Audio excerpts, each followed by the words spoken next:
Go ahead. Go. Oh, you already put it in? That was too easy. Put them in that angle back like that. Yeah.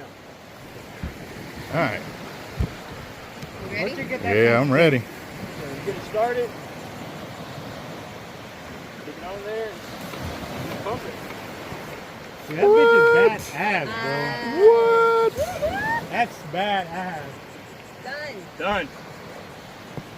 Damn it. And I was over there, I pulled one of Damon's pipes out and I started sucking on it. And I thought, man, he keeps them in the back of Scorpion's about liable to come out. What? Wow. Wow. I'm sold. I'm sold. What is it? What is it again? It's called Hold Me. There you go. Very nice. Awesome. It's holdme.com. I think it's the website. Gotta bite, gotta bite. I think I got a lot of stress on my mind. It's a nice day to go. Yeah, I gotta line. I'ma call up the whole team. One of the other major things is having some kind of shade, especially when you got extreme heat and very little to no wind. You definitely got to create some kind of shade. And so, good thing a few of the guys had canopies, so we're putting them up. There we go, recording. If you keep it in the shade, you can cut it down or wood.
As you can see, it was definitely hot out there, but getting the baits out is priority.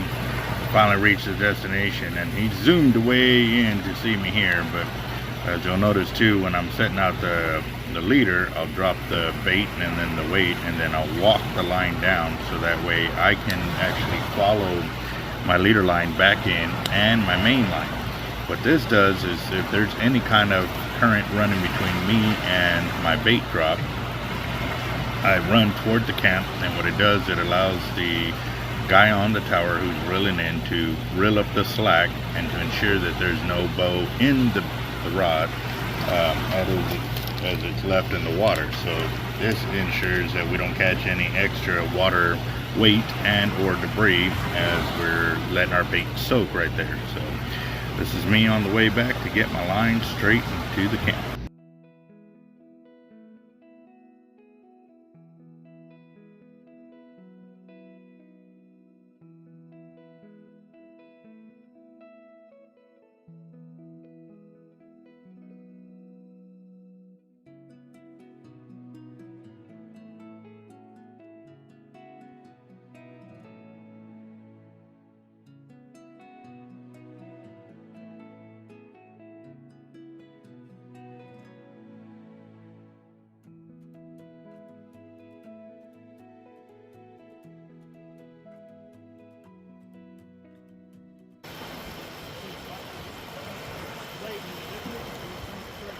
Which is very nice and cool, and it is a great way to really cool off quickly.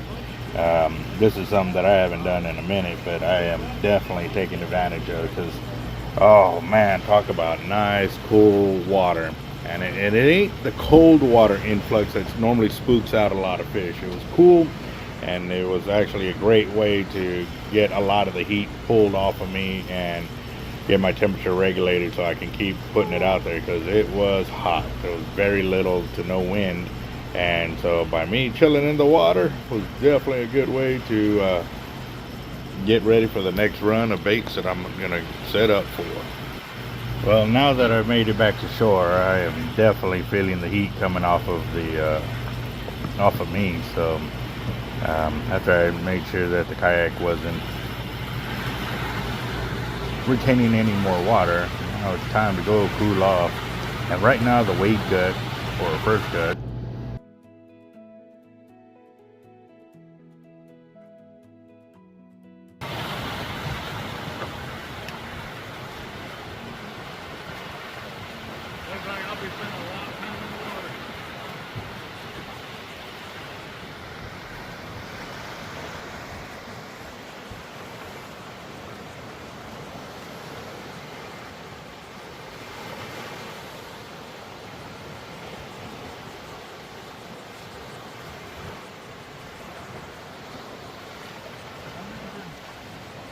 put yours on 7, it feels like it has a little bit more room for me to extend my legs and pump. Yeah.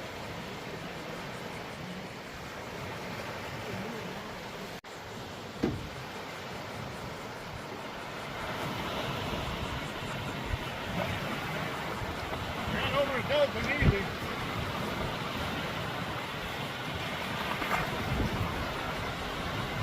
Big ones too.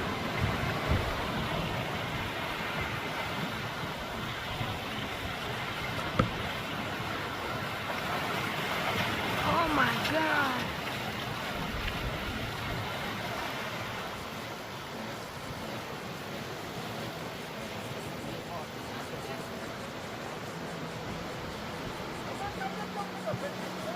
Oh, look at those sides. Yeah. Get them out of the sand. You don't want all that sand in the bait bucket. You drop them in the hand wash bucket. Huh? Rinse them in the hand wash bucket. I think about half of those you probably just need to put in the ice tray. Probably. Well, how many do y'all want? I mean, yeah, pick out a couple of good ones. Yeah, I would And, pick out about 3 or 4 and the rest go in the yeah, bait bucket. just individually just rinse them in the bucket. Yeah. I'll pick the biggest ones Yeah. to keep.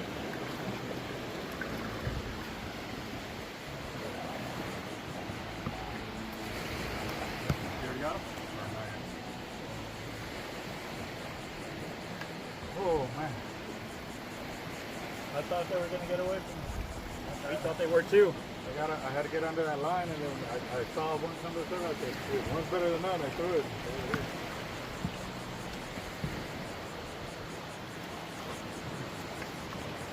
That's a perfect slider. You good? You good?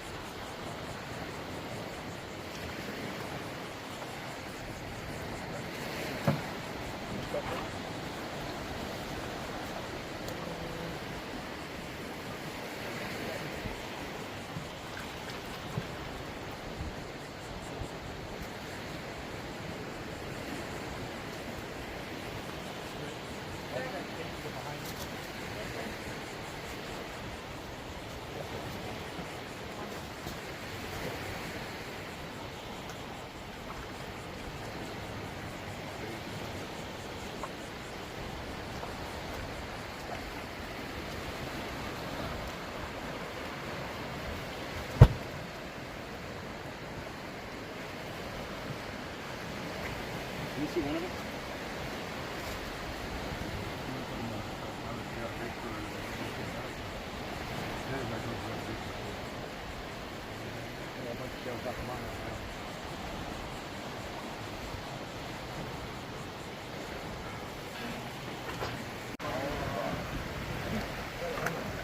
Use your hand this way so we can see the front.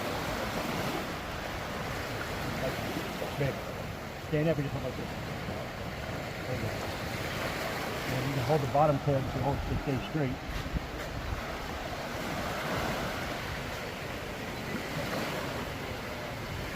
I was like, why is this not? Is that one of those half click, full click, fucking on?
Go guys, LX Raptor.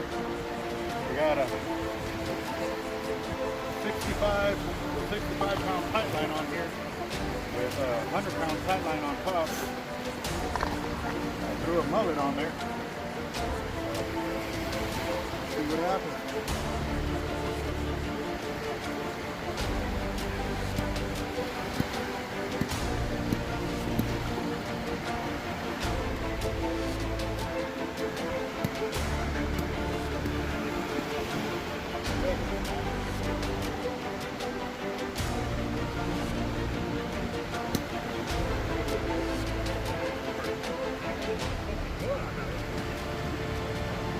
Got 57-inch red. Oh yeah. Hey, my best is 54 and a half, so.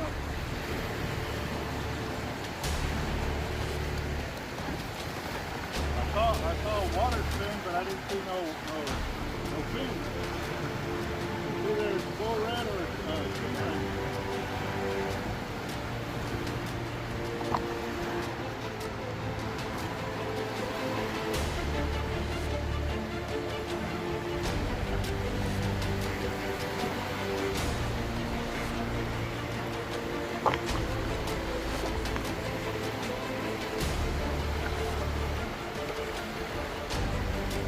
To the right.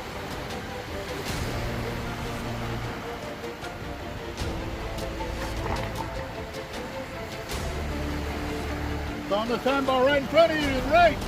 Right in front of you. To your right. Right. Right there.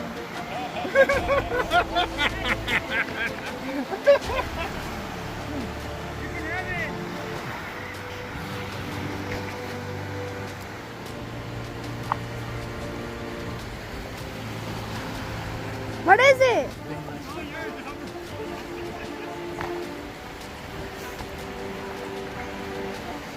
Got fresh bait now.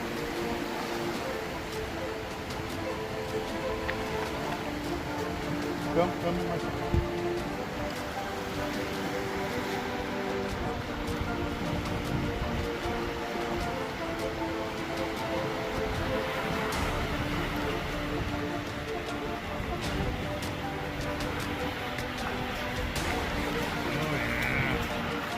Yes, sir.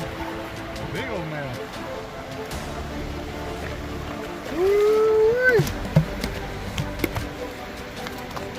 Yeah, barb's already been cut off.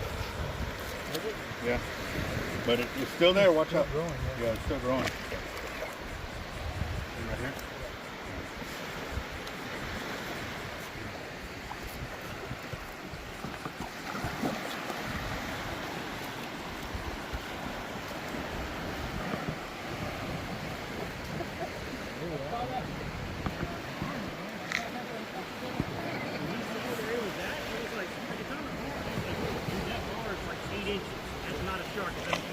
That's exactly what it does. I don't see no fin.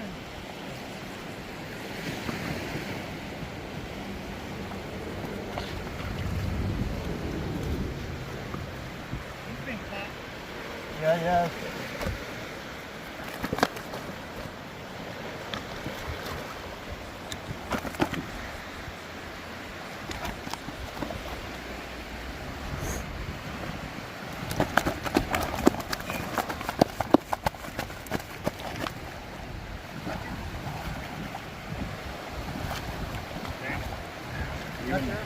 Huh? No. Well, he jerked it out of my hand.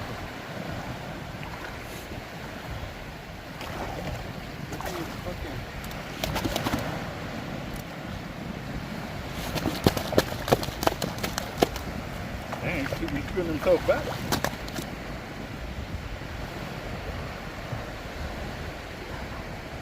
A little barb right there, look at that. But look. Slipped me open just pulling it out of my hand. Luckily, that's all he did.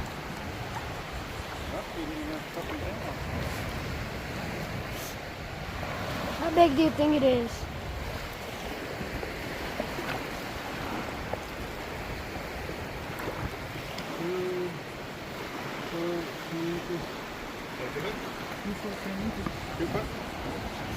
You get down with it, just you know what? Get on this side over here. Get on this here, like that. Because that way you don't get none of the shadow in there.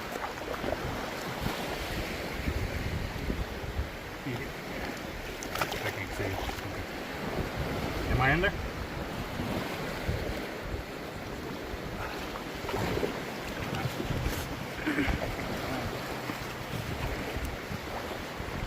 They say it's supposed to float.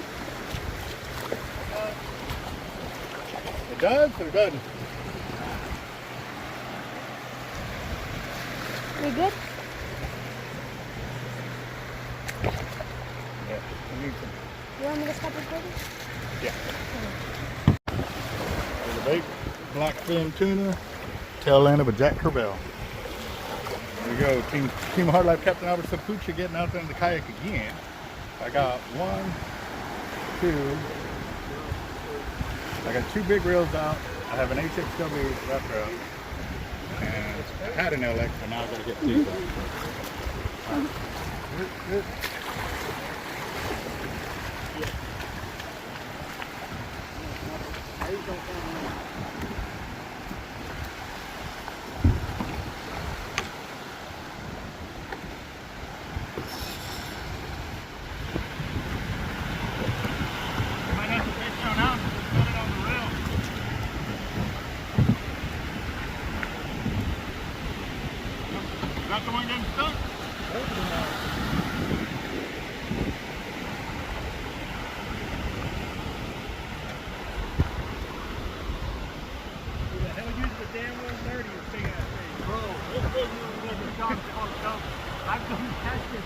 Hey, and that's because my harness broke when I went together. So I had to fight an 8'6" women from 1,000 yards plus to fix the butt plate. I had to hold it and crank at the same time. Hang on. Sorry.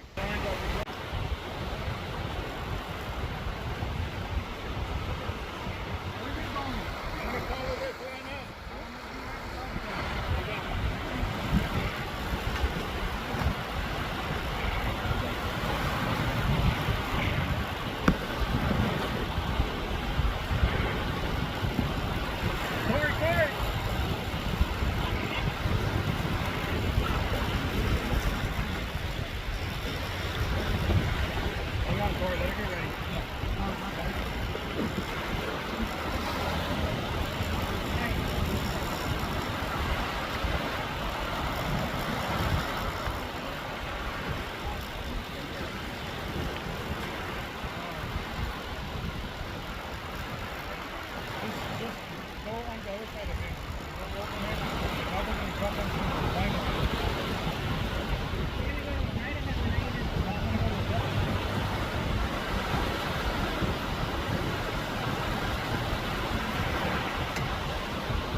One of the things when taking out the baits and working as a team over here, he was putting the camera back and forth between me and his father, and we were getting the baits out. I was following one of the furthest lines to the right as my guideline, so that way I can drop off one of the 2 baits I had on the kayak. I was actually running 2 baits at one time, and so I was going to drop the one closest to that line, which would be, 50 to 100 yards from it once you got out there to that deeper water. And once you get out there, then you set it up, and then you drop your next one, you go even further away from it. And on the second bait, as I continue to go further right, I was going to go about another 200 cycles, basically pedals, for every time I hit my right foot on the pedal forward. I would count it as 1, so do 200 of those before I actually got out to where I wanted to drop the second bait. This way, as I go to the right a little bit and further out, I can ensure that the lines weren't nowhere near each other, and then it would set up the guideline for the next guys. But also too, with the other fisherman on the kayak, Corey, he actually had a radio connected with the guy so they can guide him, just in case he was going to cross over another line or anything like that, to let him know where he was at.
middle top.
Grown out of it?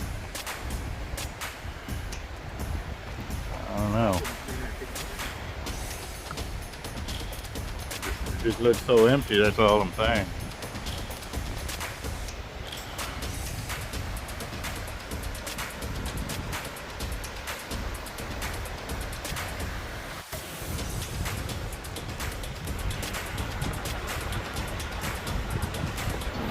Now y'all can see the amount of work that was being put in to make all these rods go out. There was a team effort between 4 of us running baits. Me, Corey, Damon, and Justin. It was a lot of gear, guys, but it also took a lot of teamwork. However, right here, Corey and his son are going to make a quick getaway, see if they can go get on some fish out there, which is pretty awesome experience right there. So I definitely had to catch them getting out there and get set up for this. You know, teaching these kids the outdoors and everything it takes is so awesome and such a blessing to just be part of it. And just wanted to share a little bit of their trip right there. You know, priceless moments right here, guys. This is so awesome.